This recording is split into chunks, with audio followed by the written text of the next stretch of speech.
Hello guys, welcome back to my channel professor Barkha Verma. आज हम लोग डिस्कस करने वाले हैं question number 6 of BCA 01, that is business communication and entrepreneurship. Question number 6 is what is the role of communication in entrepreneurship and how is it helpful to an entrepreneur.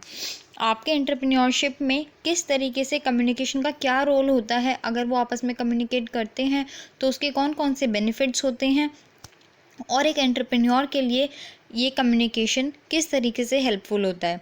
तो सबसे पहले communication क्या होता है? आपस में बातचीत करना, इंटरैक्ट करना। जो दो लोगों के बीच में बातचीत करने का ज़रिया है, जिस तरीके से हम बात करते हैं, एक दूसरे से कम्युनिकेट करते हैं, वही कम्युनिकेशन होता है। तो ये एंटरप्रेन्योर्स को बहुत ज़्यादा हेल्प करता है अपनी आइडियाज़ को दूसरों से शेयर करने में। जो भी आपके इन्वेस्टर्स हैं, जो भी आपके स्टाफ है, क्लाइंट्स हैं, उनसे आप अपने आइडियाज़ शेयर कैसे करते हैं। जो भी, या तो आप उनसे डायरेक्टली बातचीत करते हैं, किसी भी तरीके से आप उनसे कम्युनिकेट करते हैं, चाहे वो एक टेलीफोनिक कन्वर्सेशन हो, कोई प्रेजेंटेशन हो, किसी भी तरीके से, बट आप अपने आइडियाज़ को लोगों के साथ, अपनी कंपनी के स्टाफ के साथ शेयर करते हैं। वो एक कम्युनिकेशन ही तो है। तो एंटरप्रेन्योरशिप में कम्युनिकेशन का बहुत बड़ा रोल है, क्योंकि आप एंटरप्रेन्योरशिप सिर्फ एक सिंगल पर्सन से नहीं होती है, बहुत बड़ा स्टाफ है, बहुत सारी चीज़ें हैं आपके पास। सेल्स डिपार्टमेंट है, प्रोडक्शन डिपार्टमेंट है, उनके बीच में कनेक्टिविटी होना, उनके बीच में आपस में कम्युनिकेशन होना बहुत ज़्यादा ज़रूरी है।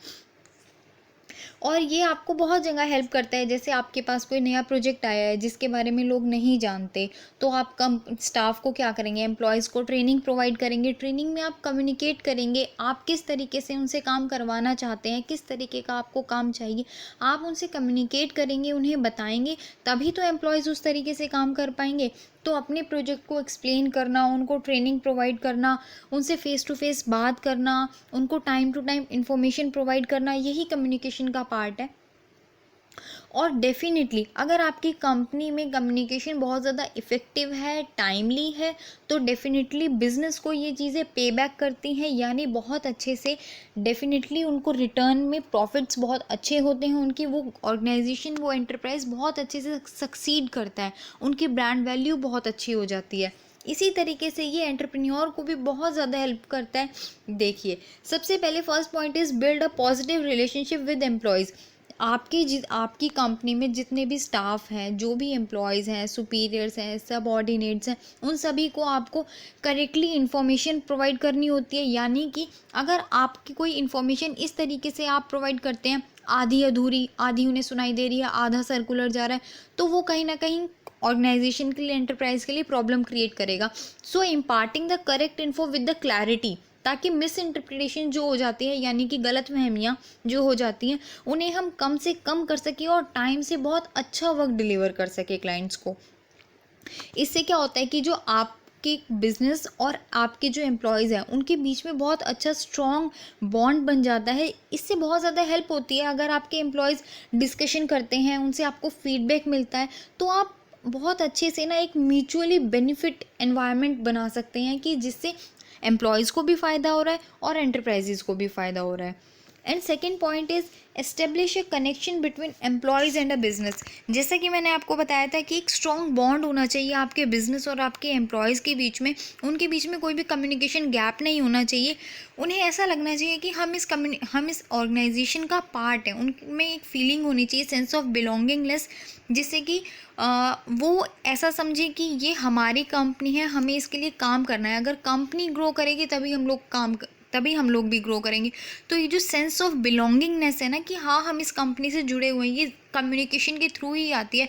जब कंपनी आपको अपनी सोशल गैदरिंग्स में बुलाती है, अपने जो भी बिजनेस मीटिंग्स होती हैं, उनमें आपको एम्प्लॉयज़ का जो है कंसल्टेशन करती है, आपके भी आइडियाज़ को पूछा जाता है, तो आपको पार्टिसिपेशन के थ्रू ये महसूस होता है, उन इंटरैक्टिव सेशंस के थ्रू ऐसा लगता है कि हाँ हम इस ऑर्गेनाइजेशन का, इस एंटरप्राइज का पार्ट है, तो हमें इसके लिए काम करना चाहिए।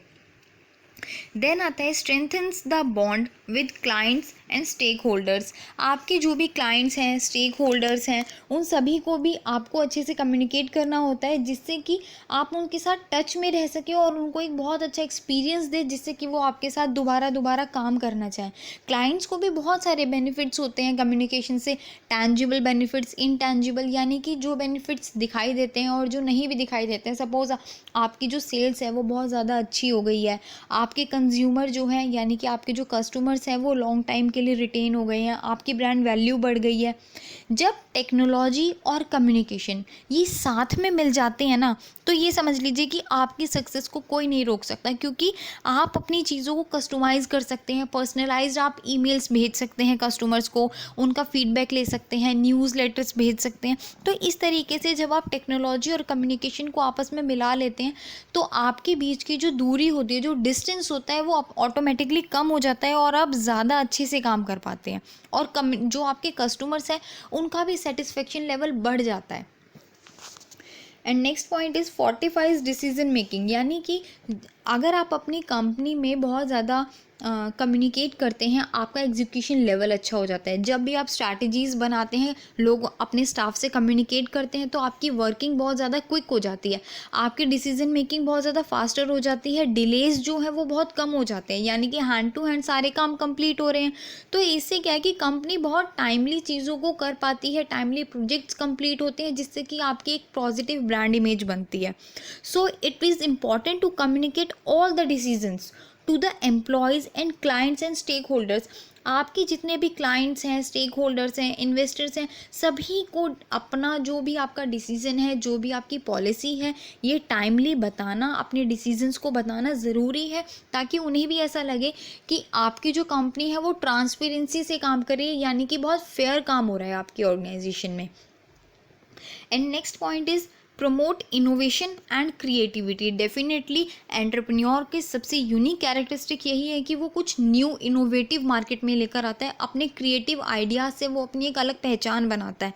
तो एंटरप्राइजेज़ में एंटरप्रेन्योर यही करते हैं कि अपने न्यू आइडियाज़ को, या फिर अपनी कंपनी में काम करने वाले, अपने ऑर्गेनाइजेशन में काम करने वाले जो भी एम्प्लॉयज़ हैं, स्टाफ मेंबर्स हैं, उनके ओपिनियंस लेना, उनके आइडियाज़ को अपने साथ शेयर करना, उनका जो भी एक्सपीरियंस है, यानी कि उनके बीच में एक्सचेंज ऑफ इंफॉर्मेशन होना चाहिए, एक हेल्दी डिस्कशन होना चाहिए, जिससे कि एम्प्लॉयज़ भी मोटिवेट होंगे, उनका भी मोरल बूस्ट होगा। एंड देन आपकी ऑर्गेनाइजेशन में जो आपके काम करने की जो एफिशिएंसी है, जो आपकी परफॉर्मेंस है, वो भी डेफिनेटली बहुत अच्छी हो जाएगी। it means it will lead to a phenomenal results in employees productivity। Definitely वो मोटिवेट होंगे तो उनकी प्रोडक्टिविटी भी ऑटोमेटिकली इंक्रीज हो जाएगी। And next is improves overall business development. Definitely communication एक इंटीग्रल पार्ट है आपके एंटरप्राइज का। एंटरप्रेन्योर्स जब तक कम्युनिकेट नहीं करेंगे, तब तक वो, चाहे वो इंटरनली अपनी ऑर्गेनाइजेशन में कम्युनिकेशन लेवल की बात हो, या फिर एक्सटर्नली अपने कंज्यूमर से, अपने इन्वेस्टर्स से, अपने क्लाइंट से कम्युनिकेशन की बात हो, बट आपका कम्युनिकेशन जब तक इफेक्टिव नहीं होगा, आप सक्सीड नहीं कर सकते।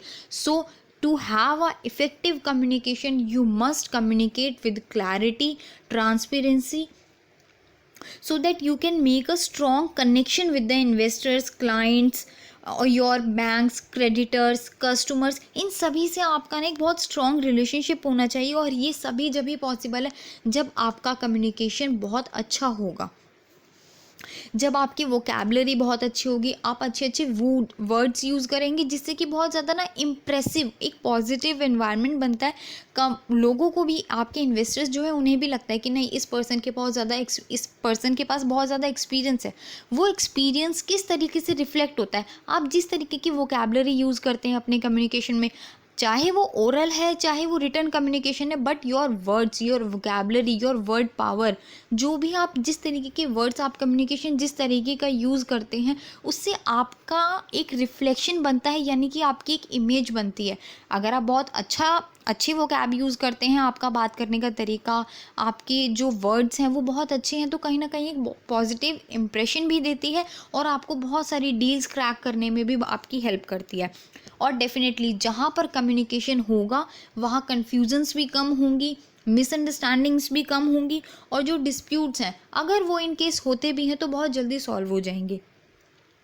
तो definitely it provides you infinite rewards irrespective of the business size, यानी कि आपके बिजनेस का साइज चाहे आप स्मॉल ऑर्गेनाइजेशन है, लार्ज ऑर्गेनाइजेशन है, but communication is the integral part.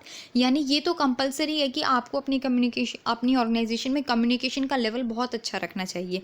सो अगर आपको इस क्वेश्चन में कहीं भी कोई प्रॉब्लम हुई हो तो कमेंट सेक्शन में मेंशन करें एंड अपने सजेशंस देना, लाइक शेयर सब्सक्राइब करना ना भूलें। अगर आप इसी तरीके की वीडियोस आगे भी चाहते हैं तो प्लीज़ कमेंट सेक्शन में अपने कमेंट्स ज़रूर दें, it means a lot to me and thank you so much.